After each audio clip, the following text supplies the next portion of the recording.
জেলা স্বাস্থ্য পরিবার কল্যাণ সমিতি 0 থেকে 5 বছর বয়সের শিশু এবং গর্ভবতী মহিলাদের টিকাকরণ সুনিশ্চিত করতে পশ্চিম ত্রিপুরা জেলাভিত্তিক ইন্টেন্সিফাইড মিশন ইন্দ্রধনুষ 5.0 এর অভিযানের আয়োজন করা হয় 39 নং ওয়ার্ডের কমিউনিটি হলে। উপস্থিত ছিলেন পশ্চিম ত্রিপুরা জেলা শাসক Debapriya Bardhan, mayor Dipak Majumdar, deputy mayor Monika Das Dutta সহ অন্যান্যরা। বক্তব্য রাখতে গিয়ে মেয়র দীপক মজুমদার বলেন, 2014 সালে মিশন ইন্দ্রধনুষ প্রথম চালু করা হয়েছিল। এই মিশন টিকাকরণের উপর ইতিবাচক প্রভাব পড়ে 2018 সালে। যদিও বিশ্বব্যাপী এবং ভারতে কোভিড-19 এর জন্য এই মিশনের কাজ কিছুটা ব্যাহত হয়েছিল। এগুলোকে এখন কভারেজ করার লক্ষ্যে এই কর্মসূচির আয়োজন। তার মধ্যে 5 বছরের কম বয়সী শিশুদের এখানে টিকাকরণ করা হয়েছে এবং গর্ভবতী মহিলা থেকে শুরু করে বয়সন্ধিকালের কিশোর কিশোরীদের টিকাকরণও করা হয়। সার্বিকভাবে কোভিডের জন্য যাদের টিকাকরণ করা হয়নি তাদেরকেও এই কর্মসূচির মধ্য দিয়ে টিকাকরণ করা হবে। তার পাশাপাশি রাজ্য সরকার থেকে শুরু করে প্রত্যেক স্বাস্থ্যকর্মী এবং আশা কর্মীদের ধন্যবাদ জ্ঞাপন করেন তিনি।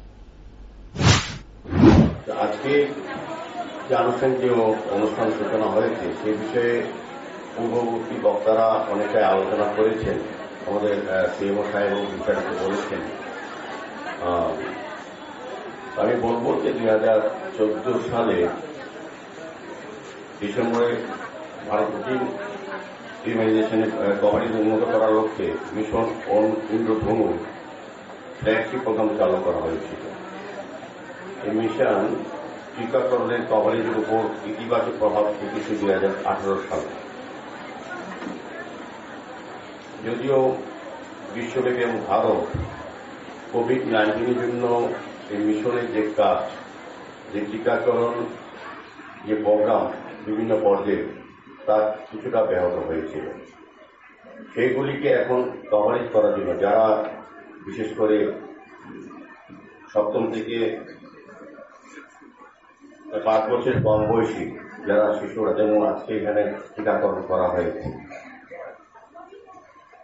এবং যারা গর্ভবতী মহিলা কিংবা যারা বয়সন্ধিকালীন কিশোর কিশোরীরা, সার্বিকভাবে যাদেরকে টিকা দেওয়া সম্ভব হয়নি বা টিকা গ্রহণ করতে পারেননি বা আমাদের স্বাস্থ্য বিভাগের পক্ষ থেকে চেষ্টা করা সত্ত্বেও ওই করোনার জন্য ওই জায়গাগুলি কভারেজ করা হয়নি বা সম্ভব হয়নি, সেগুলিকে এখন দেওয়া হবে এই কর্মসূচির মাধ্যমে।